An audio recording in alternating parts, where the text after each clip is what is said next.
Waan baay'ee nama gaddisiisuu fi laphee nama cabsu ijoollonni keenya mana madaamii keessaa obboloonni akka koo kan isaan abdii kutatanii mucayyoon tokko akkas jette jechuudha. Dhugaa rabbi baay'ee tokko garaana nyaatte. Dhugaa ani kunillee ji'a lama na hafe garuu duraa duubaa jireenya na wallaalchisee ani yoom gala jedha biyya waa'ee rakkina natti himu sanuu na dhukkuba. Madaamiin mana akkamii irraa na deemti? Akkamii irra na deemti erga waaqni didee ofii of ajjeesa biyya galee jedhee murteessee isa dhumaa.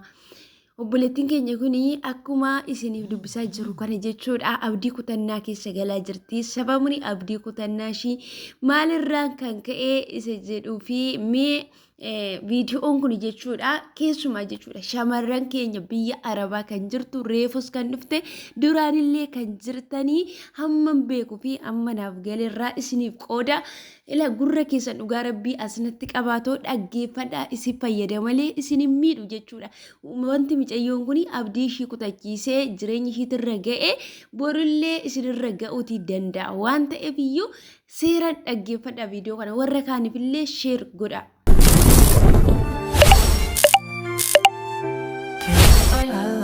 Hadawannu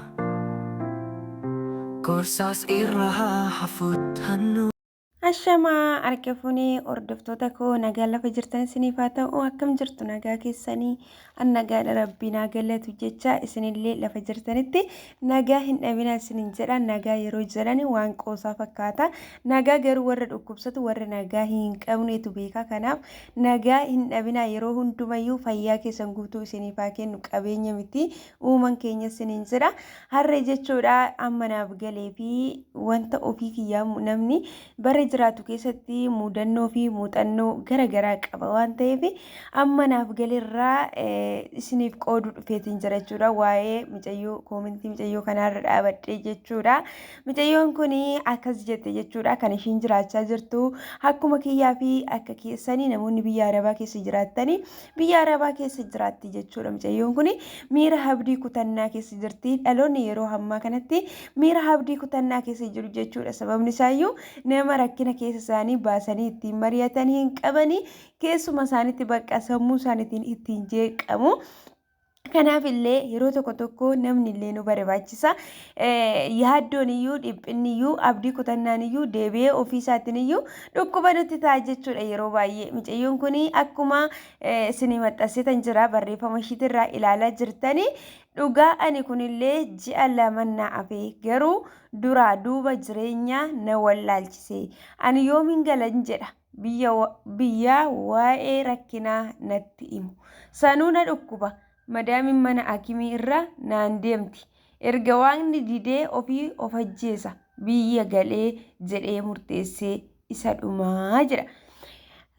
Viidiyoo kana kanan hojjedhu shamarran biyya arabaa keessa jiraatan otoo hin taane warri dhiirotaallee jechuudha Itoophiyaa keessaa kan na dhaggeeffattanii ijoollota obboloota keessan shamarranii biyya arabaatii kan qabdan akkasuma immoo haadha manaa biyya arabaarraa kan qabdanii intala keessanillee biyya arabaarraa kan qabdani maaliif viidiyoo ani hojjedhu jechuudha yeroo baay'ee televizyiinii irratti illee hidhamee namoonni achirraa laallee achirra dhaggeeffanne kannaan jettan hin jirtu jechuudha. Teknooloojiin babal'atee jira waan ta'eef kanaaf viidiyoon kun isin qaqqaba jedheeti yaada jechuudha. Lubbuun namaa uumaa biratti gatii guddaa qaba jechuudha. Sababni isaayyuu uuman keenya otoo gatii hin qabnu ta'anii biyya lafaa kanarratti nu uumu biyya lafaa kanarratti immoo erga uumamnee wanta uuman nu uume fi akeeka qaba waan ta'eef akeeka inni nu uume sana raawwannee darbuu qabna malee lubbuu keenya irratti lubbuu keenya ajjeesuus ta'ee waan tokko irratti murteessuudhaaf hangoo tokko hin qabnu jechuudha. Yeroo hedduu biyya lafaa kanarraa gaafa of ajjeefne lubbuu keenya irratti gaafa murteessine waan keessi keenya boqonnaa argatu waan boqonnu iddoo boqonnaa waan deemnu nutti fakkaata jechuudha. Haa ta'uyyuu malee namni lubbuu isaa ajjeese amantii kamiiniyyuu haa ta'u musliima ta'ii ortodoksii ta'ii kaatolikii ta'ii beenxee ta'ii jechuudha. Namni lubbuu isaa ajjeese taananii uumaa biratti itti gaafatamummaa qaba. Lubbuunsaa bara baraan hin jiraattu, bara baraan gubatti jechuudha. Kanaaf iyyuu biyya lafaa kanarratti yoo rakkanne yeroo gabaabaa yeroo muraasaaf rakkanna waan ta'eef umuriin keenya yoo dheerate waggaa 70-80 jechuudha. Kana keessa namni viidiyoo kana dhaggeeffachaa jirtu umuriin kee waggaa 18 gadi hin jiru jechuudha. Yuutuubiin kooyyuu hin eeyyamu nama waggaa 18 gadiiti jechuudha. Maaliif daangaadha jechuudha akkaataan itti yuutuubii hojjetan. Kanaaf iyyuu jechuudha umurii si hafee waggaa muraasa jechuudha isa iyyuu waaqayyo yoo sii kenne. Umurii qabdu kana keessatti immoo obsi baay'ee barbaachisaadha. Kana biraan shamarran keenya biyya Arabaa keessa jiraatanii guutumaan guututti hamma biyya Arabaa kana keessa hojjechaa jirtanitti maallaqa keessa fuutanii maatii keessanis haa ta'u obboleessa keessanis haa ta'u abbaa manaa keessanis haa ta'u guutumaan guututti fuutanii irratti of hin gatina. Maallaqa keessanii hangam yoo gara biyyaa ergitaniyyuu jechuudha. Kan ji'a lamaallee ergaa tokko kan ji'a tokko ofii keessan biratti qusadhaa jechuudha. Boolla qotaa tokko boolla keessa ol kaawwadhaa. Bakka ol kaawwattan hin dhabdan jechuudha. Kanaaf iyyuu obboloonni biyya Arabaa keessa jirtan abdii kutannaan kun otoo isinirra hin ga'in yoo dhukkubsattanillee jechuudha. Dhukkuba keessaniif wabii kasanii ta'u uumadha gaditti maallaqa keessanii kaawwadhaa haa xiqqaatu jechuudha. Akka tasaa madaamiin asii futee gara biyyaa isin galchitillee yoo ta'e jechuudha. Waan itti yaallamtan hin dhabdanii waan itti mana bunaa tokko banattan jechuudha. Maallaqa muraasa walitti qabadhaa firri keessanii gaafa qabdan qofadha jechuudha. Haadhaaf abbaa keenya as teenyee kan nuti mararfannu irratti deebinee isaan wajjin jiraachuu hin dandeenyu akka kana duraatti jechuudha. Maaliif nuyi nama hojii bareedha jechuudha. Namni hojii bare immoo amalli isaallee gaafa hojii dhiisee of dadhabee ta'ii namarratti ba'aa ta'e sammuusaa gara of ajjeesuu lubbuu kee balleessi ati abdii hin qabdu isa kanatti geessa jechuudha sammuusaa. Kanaaf iyyuu of eeggannoo taasisa. Inni tokko immoo jechuudha.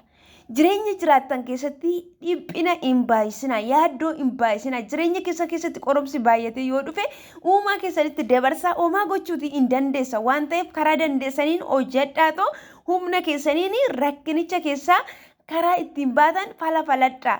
Kanarraan kanaaf humna keessanii ol kan ta'e immoo uumaa keessanitti dabarsaa laadhaa. Dhugaa dubbachuudhaaf ana nama qoromsi yeroo yerootti natti jijjiira jechuudha. Haa ta'uyyuu malee bakka nan obsaa wanta ofii kootiif homaa gochuu hin danda'u waan ta'eef iyyuu nan hojjedha. Garuu furuu hin danda'u yoo ta'e yaa waaqayyo yaa uumaa koo waan gooteef qabda akka barbaaddetti keessana dabarsii ani of hin dhiphisu jedha. Wanti nuti qabnu qabeenyi guddaan jechuudha biyya lafaa kanarraa.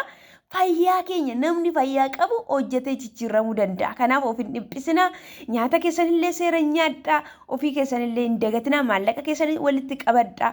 Namoonni haadha manaa biyya namaarraa qabdanillee haadha manaa keessan akka hin dhiphanne rakkina ishii gaafadhaa. Wanta sammuu ishii boqochiisu itti himaa jechuudha. Biyya keessa teessanii immoo waa'ee rakkinaa, waa'ee dhiphinaa namootatti bakka shamarran biyya Arabaa jirtutti hin lallabina. Bakka jireenyi isaan keessa jiraataniyyuu jireenyi biyya namaayyuu kan isaatti iyyuu ba'aadha waan ta'eef iyyuu biyya akkas ta'ee biyyi rakkina namana hin jedhinaani. Biyyi lafaa hundumsaayyuu rakkina jechuudha eessattiyyuu.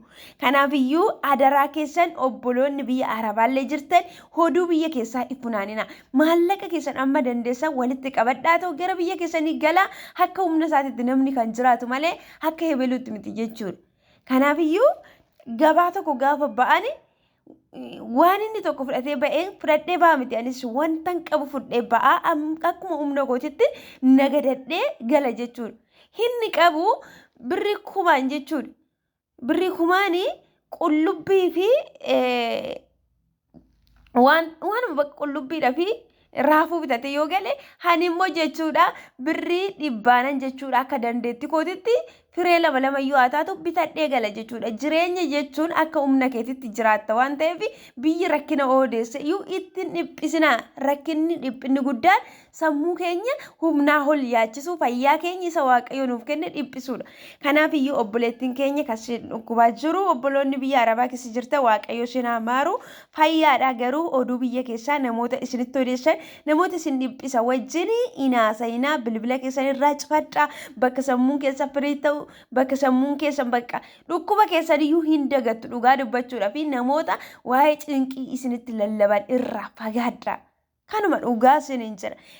Namootas immoo filadhaa ta'u waa'ee rakkina keessanii waliin haasaa isaan immoo irratti jechuudha yaada isiniif kennuu danda'u.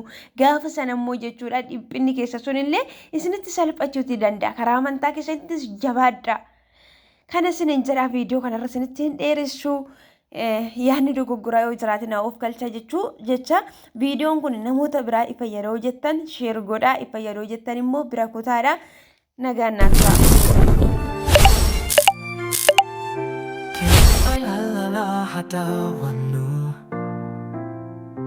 Korsas iraha hafut hanu